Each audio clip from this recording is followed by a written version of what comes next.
குடகு மலைக்காடு அதில் குருவிக்கொரு கூடு.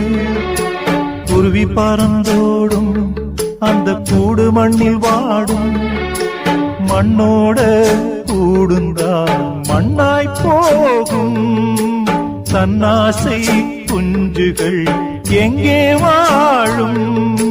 சிறகும் சருகாய் உதிர்ந்தே போகும். குடகு மலைக்காடு அதில் குருவிக்கொரு கூடு. குருவி பறந்தோடும் அந்த கூடு மண்ணில் வாடும்.